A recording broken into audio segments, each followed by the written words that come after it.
semuanya, perkenalkan saya Dina Karisma dari program studi akuntansi Fakultas Ekonomi dan Bisnis Universitas Samudra. Dalam video kali ini, saya akan menjelaskan tentang teori permintaan, penawaran, dan keseimbangan pasar dalam studi kasus tiket bioskop di Jakarta. Alasan saya memilih komoditas ini yaitu karena relevan dengan kehidupan masyarakat urban, terutama generasi muda, dan memiliki dinamika harga serta kondisi yang menarik untuk dianalisis.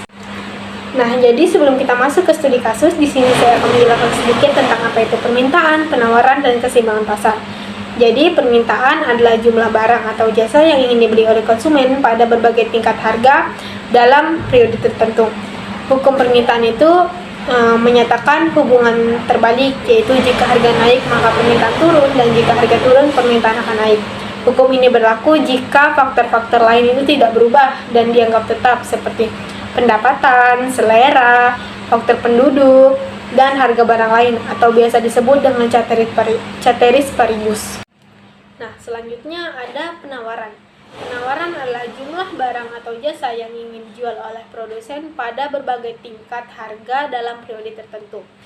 Hukum penawaran ini menyatakan hubungan searah atau positif, yaitu jika harga naik maka barang yang ditawarkan juga akan naik. Sebaliknya, jika harga turun maka barang yang ditawarkan juga akan turun.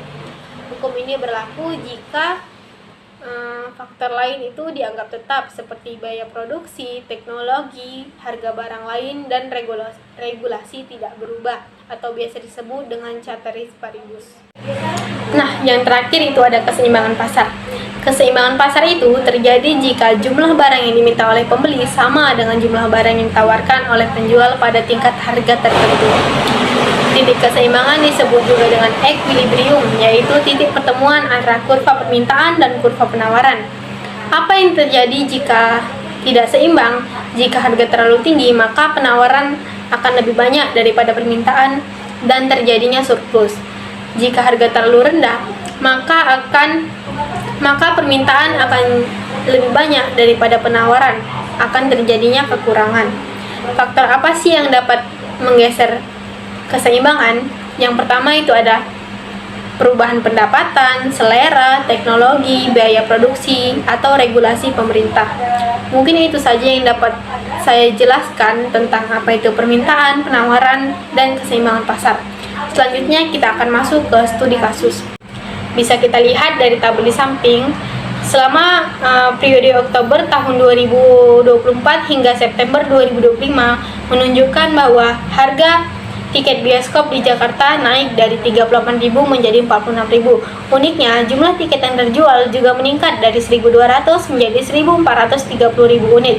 Artinya, meskipun harga naik, permintaan juga tetap meningkat, yang menunjukkan bahwa faktor lain seperti pendapatan, tren film, dan promosi ikut berperan. Ini menciptakan titik keseimbangan baru di mana harga dan kuantitas yang lebih tinggi. Kita lanjut ke grafik. Di sini ada grafik kurva permintaan, yaitu grafik permintaan menunjukkan hubungan antara harga tiket dan jumlah tiket yang dibeli. Walaupun harga naik dari 38.000 menjadi 46.000, jumlah tiket yang terjual juga naik dari 1.200.000 ke 1.430.000. Ini menunjukkan bahwa permintaan meningkat karena faktor lain seperti tren film, promosi, dan pendapatan masyarakat. Biasanya kalau harga naik, permintaan turun, tapi di sini permintaan tetap naik karena film-film menarik dan promosi yang gencar. Nah, selanjutnya ada grafik penawaran. Grafik penawaran menunjukkan hubungan antara harga tiket dan jumlah tiket yang ditawarkan oleh bioskop. Ketika harga naik, bioskop menambah jadwal tayang dan kapasitas studio.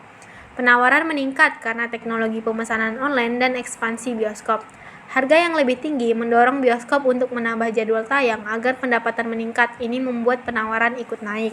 Nah, selanjutnya ada grafik keseimbangan pasar.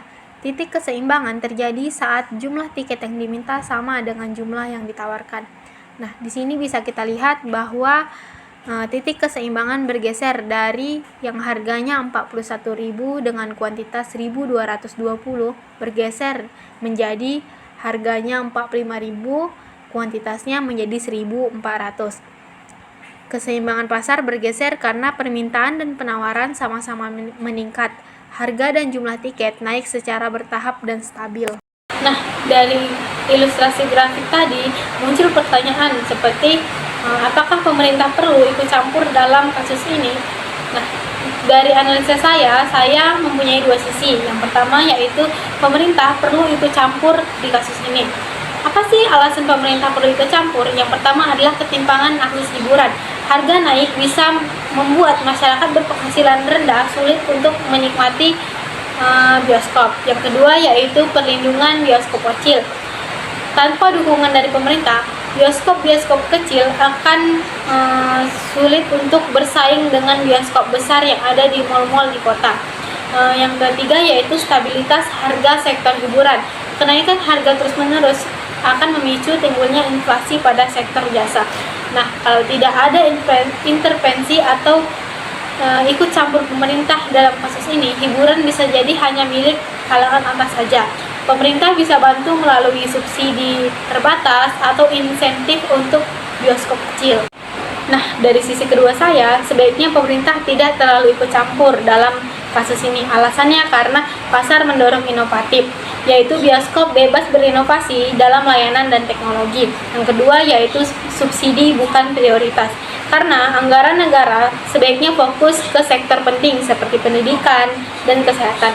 Yang ketiga yaitu resiko penurunan kualitas, yaitu intervensi atau ikut campur yang berlebihan bisa menurunkan kualitas layanan dan konten. Jadi, kalau pemerintah terlalu ikut campur dalam bioskop ini, bioskop bisa kehilangan motivasi untuk berkembang dan bersaing. Nah, pertanyaan yang kedua yaitu apa konsekuensinya jika pasar dibiarkan bebas? Nah, kemungkinan dampaknya adalah harga bisa naik tak terkendali saat permintaannya sedang tinggi. Yang kedua adalah masyarakat kelas bawah terpinggirkan atau tersingkirkan dari hiburan publik seperti bioskop karena tidak mampu untuk membeli harga tiket bioskop tersebut. Yang ketiga yaitu bioskop kecil bisa tutup karena kalah saing, tapi persaingan bisa meningkatkan kualitas layanan dan efisiensi. Nah, di sini saya mempunyai rekomendasi untuk kasus ini. Jadi, pemerintah tidak perlu menetapkan harga langsung, tapi pemerintah dapat berperan sebagai fasilitator, yaitu seperti subsidi terbatas untuk pelajar, pemegang KJP, atau kelompok rentan lainnya, agar tetap bisa menikmati hiburan seperti bioskop, harga khusus untuk segmen tertentu, dan dukungan untuk bioskop kecil. Dengan strategi ini, pemerintah dapat menjaga keseimbangan antara efisiensi pasar dan keadilan sosial tanpa mengganggu inovasi dan daya saing industri hiburan. Nah, kesimpulan dari studi kasus ini adalah permintaan tidak selalu turun ketika harganya naik. Dalam teori ekonomi, hukum permintaan menyatakan bahwa jika harga naik, maka jumlah barang yang diminta akan turun dengan asumsi faktor lain tetap. Tetapi berbeda dengan kasus ini karena harga tiket naik dari 38.000 menjadi 46.000 dan jumlah tiket yang terjual juga naik dari 1.200 menjadi 1.430.000 unit. Artinya, kenaikan harga tidak menurunkan permintaan karena ada faktor-faktor lain yang mempengaruhi konsumsi seperti pendapatan, selera, tren film, dan promosi. Ini menunjukkan bahwa analisis ekonomi harus mempertimbangkan konteks sosial dan dinamika pasar secara menyeluruh. Baik, mungkin itu saja yang dapat saya jelaskan tentang apa itu permintaan, penawaran, dan keseimbangan pasar dalam studi kasus tiket bioskop di Jakarta. Terima kasih sudah menonton. See you for watching. Bye-bye.